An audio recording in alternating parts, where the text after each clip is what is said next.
एक शहर में रघुवीर अपनी पत्नी सुनीता, बेटी साक्षी और बेटे रोहन के साथ रहता है। वो शहर में ठेला लगाकर मोमोज बेचता है। पूरा परिवार मिलकर रघुवीर की मदद करता है। आज शाम को भी रघुवीर मोमो बेचने गया। वहाँ पहले से ही लोगों की भीड़ लगी थी। अरे भैया, थोड़ा जल्दी आया करो, कब से तुम्हारा इंतजार कर रहे हैं। ये सब आपका प्यार है। हाँ भैया, आधे घंटे से यहाँ खड़े हैं क्योंकि तुम्हारे मोमोज और चटनी के हम दीवाने हो गए हैं। ठीक है भैया, मैं कल से जल्दी आ जाया करूँगा। हाँ हाँ, अब जल्दी से मोमोज का स्वाद चखा दीजिए, मेरी जीभ लपलपा रही है। रघुवीर सभी के लिए मोमोज की प्लेट लगा देता है और फिर तभी वहाँ एक बूढ़ी महिला वैरागी दौड़ते हुए आती है। काकी, आप चलने में भी हांफती हो, लेकिन आज आप दौड़े हुए चली जा रही हो। क्या हुआ काकी, आज कहीं भंडारा है क्या? नहीं, भंडारा नहीं है, लेकिन अगर सब कुछ ठीक नहीं हुआ तो यहाँ एक बड़ी समस्या हो जाएगी। हाँ, सब मरेंगे, सब मरेंगे, यहाँ कोई नहीं बचेगा, सब मर जाएंगे। वैरागी ऐसे कहते हुए वहाँ से आगे बढ़ गई। सभी लोग हैरान रह गए, किसी को कुछ समझ नहीं आया। लगता है बेचारी का बुढ़ापे में दिमाग चल गया है। हाँ, सभी ऐसी ऐसी बातें कर रही हैं। तब तक रघुवीर के ठेले पर दूसरे लोग भी मोमोज खाने आ गए। रघुवीर मोमोज की प्लेट लगाकर उसको दे ही रहा था कि तभी उसकी प्लेट से मोमोज गायब हो गए। ये देखकर रघुवीर को बहुत हैरानी हुई। सभी के होश उड़ गए। मोमोज कहाँ गए? ये कैसे संभव है? मैंने प्लेट में मोमोज रखे थे, लेकिन ये कैसे खाली हो गया? अरे भैया, आपको भ्रम हो सकता है, ज्यादा भीड़ की वजह से आप भूल गए होंगे। ऐसा नहीं है, लेकिन मैं फिर भी दोबारा प्लेट लगा देता हूँ। रघुवीर ने एक और प्लेट लगाई, लेकिन जैसे ही रघुवीर प्लेट में मोमोज रखता था, प्लेट से मोमोज गायब हो जाता था। इस बार सभी ने ऐसा होते हुए देख लिया। तभी वहाँ बिरजू आ गया। क्या बात है रघुवीर, तूने मोमोज के साथ जादू दिखाना भी शुरू कर दिया है क्या? यहाँ जान आफत में आई है और तुझे मजाक सूझ रहा है। मैंने सब कुछ देख लिया है और तेरे मोमोज गायब होकर कहाँ गए हैं मैंने ये भी देख लिया है। क्या ये सब तू कर रहा है? अरे कैसी बातें कर रहा है? फिर मोमोज कहाँ गए बताओ ना, हमें भी चिंता हो रही है। बिरजू कुछ बोल पाता उससे पहले ही वहाँ से एक चुड़ैल का साया गया, जिसको सभी ने महसूस किया। मोमोज खाने वालों के हाथ से प्लेट छूट गई। शायद यहाँ कोई है। यहाँ सच में कोई है, वो देखो, ऊपर मोमोज हैं। हाँ, तुम सही कहते हो, लेकिन ये चुड़ैल मेरे पीछे क्यों पड़ी है? अब ये सब कौन जानता है। ऐसा करता हूँ कि मैं अब घर चला जाता हूँ। रघुवीर अपने घर चला गया और उसने घर जाकर सारा किस्सा सुनाया। तभी उसकी पत्नी ने कहा, हाँ, आज यहाँ भी सब उसी चुड़ैल के बारे में बात कर रहे थे। हाँ, आज उसने यहाँ भी सभी को परेशान किया और बच्चे बता रहे थे कि आज चुड़ैल ने स्कूल में भी सभी को परेशान किया। हाँ पापा, आज उसने सभी बच्चों का खाना छीन लिया। रघुवीर सोच में पड़ गया, क्योंकि चुड़ैल का आतंक पूरे शहर में हो चुका था। सभी की जुबान पर चुड़ैल के चर्चे थे, लेकिन कोई कुछ कर भी नहीं सकता था। अगले दिन रघुवीर ने फिर से हिम्मत की और मोमोज बेचने चला गया। लेकिन उसने वहाँ जाकर देखा कि पहले से मोमोज का एक ठेला खड़ा है। मेरा नाम रोशनी है और मैंने अब यहाँ अपना ठेला लगा लिया है। अरे, लेकिन यहाँ तो मैं ठेला लगाता हूँ। हाँ, लेकिन मैं यहाँ से नहीं जाऊंगी। नहीं, तुमको यहाँ से जाना होगा। तू जानता नहीं है कि मैं कौन हूँ। मैं तुझे जिंदा नहीं छोड़ूंगी, मैं तेरा खून पी जाऊंगी। रघुवीर ने थोड़ी दूर पर अपना ठेला खड़ा कर लिया और रोशनी भी आवाज लगाकर मोमोज बेचने लगी।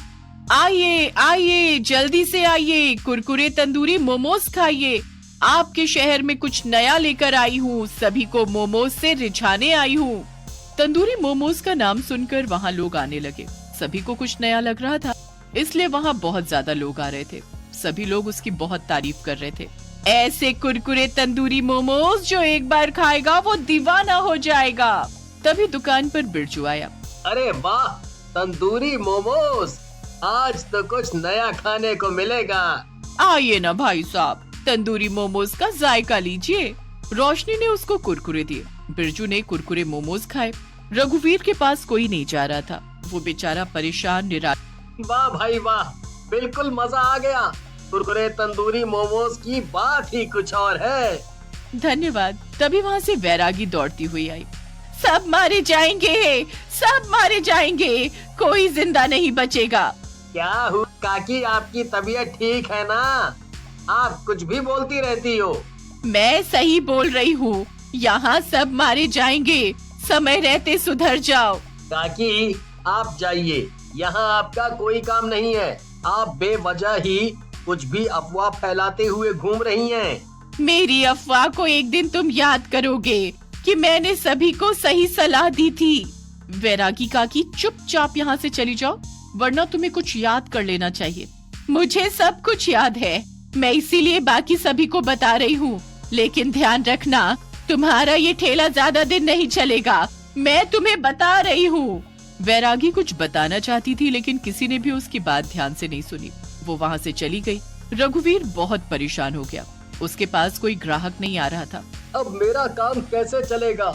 ईश्वर, कम से कम मेरे पास कुछ ग्राहक ही भेज दो, ताकि मैं अपने बच्चों का पेट पाल सकूं। अगर आज के जैसे सभी दिन बीत गए तो मेरा काम कैसे चलेगा? मुझे कल भी उस चुड़ैल की वजह से काम छोड़कर जाना पड़ेगा। रघुवीर ने शाम तक इंतजार किया, लेकिन कोई भी उसके पास नहीं आया। वो निराश होकर वापस घर लौट गया। उसने सारी बात अपने परिवार को बताई। अब ऐसे निराश बैठने से काम नहीं चलेगा, तुमको कोई और काम देखना पड़ेगा। हाँ, पर मुझे मोमोज के अलावा कुछ बनाना भी नहीं आता है, इसीलिए मैं मोमोज ही बनाऊंगा। पापा, आप जगह बदल दीजिए। नहीं, वो महिला जगह बदलेगी। पापा तो वर्षों से वही है, फिर पापा क्यों जगह बदलेंगे? अरे तुम दोनों आपस में मत लड़ो, अगर हम जगह बदल लेंगे तो छोटे नहीं हो जाएंगे। रघुवीर ने अगले दिन अलग से ठेला लगाया। तभी सुनीता दौड़ते हुए आई। सुनिए जी, अनर्थ हो गया। क्या हुआ? सब ठीक है? नहीं, कुछ भी ठीक नहीं है। हमारे बेटे रोहन। क्या हुआ रोहन को? बोलो, क्या हुआ? कुछ तो बोलो। उसको चुड़ैल उठा कर ले गई। इतना सुनकर रघुवर के पैर लड़खड़ा गए, वो जमीन पर गिर गया। तभी उसने देखा कि गांव वाले बिरजू के साथ कहीं भागे जा रहे हैं। इन सभी के बच्चों को भी उस चुड़ैल ने उठा लिया है और वो उन्हें जंगल में लेकर चली गई है। इतना सुनकर रघुवर भी उनके पीछे पीछे भाग गया। अब सभी लोग अपने बच्चों की चिंता में जंगल में दौड़े जा रहे थे। वो एक गुफा के पास जाकर रुके। जैसे ही सभी अंदर गए तो देखा कि सभी बच्चे डरे सहमे पड़े हुए हैं। सभी लोगों के होश उड़ गए। वो अपने बच्चों के पास जाने के लिए जैसे ही आगे बढ़े, रुको, कोई अंदर नहीं आएगा, वरना तुम भी मारे जाओगे। तंदूरी मोमोज वाली चुड़ैल है? हाँ, मैं ही हूँ, तंदूरी मोमोज वाली चुड़ैल। मुझे बच्चों से नफरत है, मैं सभी को मार दूंगी। जो भी बच्चा मेरे पास तंदूरी मोमोज खाने आएगा, मैं उसको मार दूंगी। मैं तुम सबको भी मार दूंगी। तुमने सभी बच्चों को कैद क्यों किया है? दुश्मनी है, मेरी इन सभी बच्चों से दुश्मनी है। तुम यहाँ से चले जाओ, वरना मैं तुम्हें। इतना सुनकर चुड़ैल को बहुत गुस्सा आ गया। जैसे ही चुड़ैल बंधकों को तंदूर की भट्टी में डालने के लिए आगे बढ़ी, तभी वहाँ एक तेज तूफान सा आया। बाहर से बहुत सारी हवा आई। चुड़ैल रुक गई। तभी बाहर से वैरागी आई। तू फिर आ गई? हाँ, और इस बार मैं तुझे पूरी तरह खत्म करने आई हूँ। ये तुझसे नहीं हो पाएगा।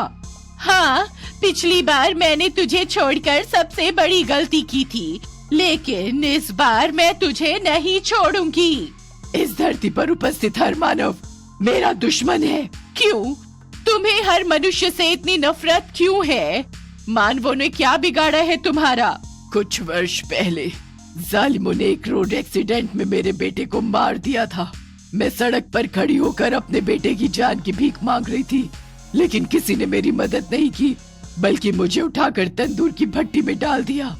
ओह, ये तुम्हारे साथ अच्छा नहीं हुआ। मैं रोती रही, चिल्लाती रही, लेकिन किसी ने मेरी मदद नहीं की। लेकिन क्या तुम्हें होश भी है कि तुमने कितना बड़ा पाप किया है? मैं अब और कर भी क्या सकती हूँ, क्योंकि मेरी आत्मा को मुक्ति नहीं मिली है। मैं तुम्हें मुक्ति दिलाऊंगी। वैरागी एक भस्म उठाती है और चुड़ैल के ऊपर फेंक कर मारती है। चुड़ैल गायब हो जाती है। तभी वैरागी बाकी सभी को अपनी शक्तियों से आजाद कर देती है। सभी लोग वैरागी को धन्यवाद देते हैं और आगे से सभी की मदद करेंगे और किसी पर अन्याय नहीं करेंगे, ऐसा सोचकर घर जाते हैं।